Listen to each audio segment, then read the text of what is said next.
안녕하세요. 반갑습니다. 이웅영 강사입니다. 이번에는 기출문제집 워크북 1분 거특강 13회 진행해 볼 수 있도록 하겠습니다. 지방자치제도인데요. 99번까지 진행을 할 거예요. 이번 파트는 좀 문제가 많으니까. 1번 지방자치단체는 주민의 복리에 관한 사무를 처리하고 재산도 관리하며 법령의 범위 안에서 자치에 관한 규정을 제정할 수 있다. 이것은 헌법 조문이기 때문에 좀 익숙하게 읽어주시면 되겠고요.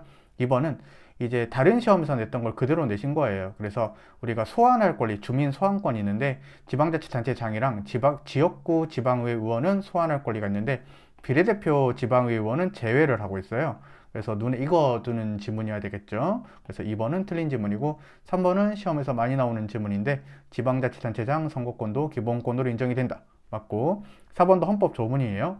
지방의회 조직, 권한 의원 선거와 지방자치단체장의 선임 방법, 이러한 조직과 운영에 관련된 사항들은 법률로 정한다. 만약에 이것을 조례로 한다라고 했었을 때는 틀린 지문이 되기 때문에 그 정도 여러분들이 보면 좋겠습니다. 다음 페이지로 넘어가 보죠.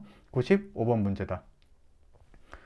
자, 1번인데요. 뭐 물어보는지 알겠습니까? 지방자치단체를 좀 크게 변경시킬 때는 법률로 정한다. 그렇지만은 관할구역의 변경이라든지 한자 명칭을 바꾸는 이러한 작은 거는 대통령령으로 한다. 그래서 맞는 지문. 2번. 조례안의 일부 조항이 법령에 위반돼서 위법한 경우에는 제2결은 전체 효력을 부인할 수밖에 없습니다. 그 다음에 3번 지방자치단체는 이렇게 광역자치단체랑 그 다음에 기초자치단체 두 가지로 구분한다. 맞고 4번의 제도적 보장 같은 경우에는 기본권과는 달리 최소한의 보장의 원칙이 적용이 돼야 되죠. 늘 이런 식으로 많이 속여서 나오니까 여러분들이 익숙해져 있어야 되겠습니다. 96번이네요. 자, 지방자치인데 지방자치단체는 법령의 범위 안에서 조례를 제정할 수 있지만 권리 제한이나 의무 부과나 벌칙을 정할 때는 법률의 위임이 있어야 된다. 맞고 이러한 핵심적인 영역이 어떠한 경우라도 보호돼야 된다. 맞고 3번 주민투표권은 법률상 보장되는 권리일 뿐이지 헌법상 기본권도 아니고 그다음에 제도적으로 보장되는 주관적 공권, 즉 기본권도 아니고 그다음에 본질적인 내용도 아니라고 말씀을 드렸죠. 그래서 맞는 질문이다. 자, 4번인데 우리 지방자치단체는 자치권이 있어요. 그럼 여러분들 물에도 미친다 그랬죠. 혹은 바다 혹은 강에도 미친다 그랬습니다. 그래서 공유수면에 대해서도 자치권이 미쳐야 되는데 존재하지 않는다라고 했기 때문에 4번이 답이 되겠습니다. 97번. 자, 여러분들 어떤 취지인지 알겠죠? 감사원이 여러분들 합법성 감사, 합목적성 감사, 감사원은 여러분들 감사를 위해서 태어난 기관이기 때문에 다 할 수 있다 그랬습니다. 그래서 이것은 지방자치권의 본질적인 내용을 절대 침해하지 않습니다. 그래서 틀린 질문이고 2번 지방자치단체장이 그 직을 가지고 그 지방자치단체장의 선거 입후를 하면은 그 자기 권한을 조금 남용할 수가 있겠죠. 그래서 이런 경우에는 권한 대행 사유가 되기 때문에 틀린 지문이 됩니다. 지방자치단체는 법인으로 한다. 이게 맞는 지문이겠고요. 4번인데 광역자치단체든 기초자치단체든 명칭 변경은 둘 다 법률로 합니다. 한자 명칭 변경은 대통령령으로 하지만 우리가 둘 다 광역자치단체든 기초자치단체든 어쨌든 명칭 변경은 둘 다 법률로 해야 되기 때문에 3번이 유일한 답이 되겠다. 자, 98번으로 넘어가 보죠. 어느덧 이 워크북 강의도 벌써 여러분들 3분의 1 지점으로 가려고 하고 있거든요. 총 문제가 330문제 정도 되거든요. 그래서 99번까지 한번 진행해 보겠습니다.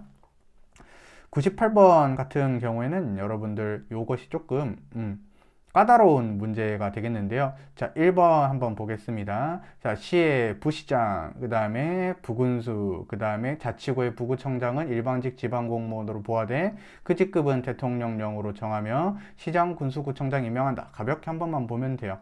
그 다음에 지방의회 의장이 혹은 부의장이 뭔가 문제가 됐었을 때 지방의회는 불신임을 의결할 수가 있다. 이 불신임 같은 경우에는 항고소송의 대상이 됩니다.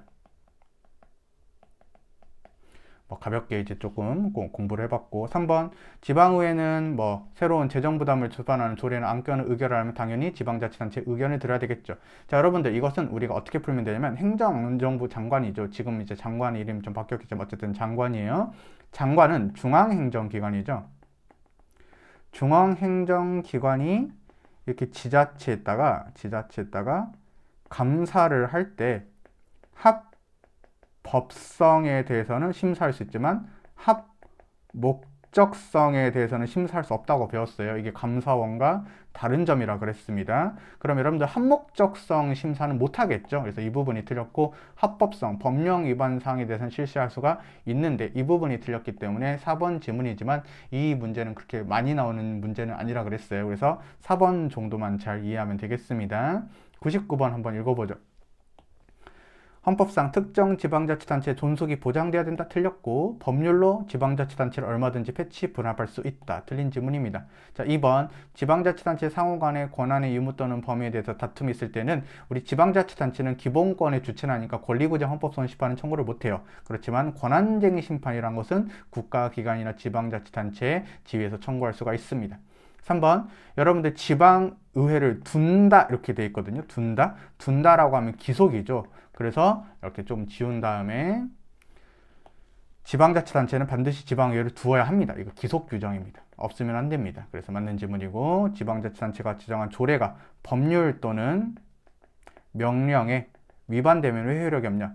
조례가 항상 맨 밑이라고 그랬죠. 헌법, 법률, 명령, 조례 이렇게 돼 있는데 조례는 법령이 위반되는 경우에 효력이 없기 때문에 맞는 지문이 되겠습니다. 그래서 지방자치 관련된 내용들은 조금 길기 때문에 이번 시간 여기서 좀 끊어본 다음에 다음 시간에 이어가지고 계속 지방자치제도 나갈 수 있도록 하겠습니다.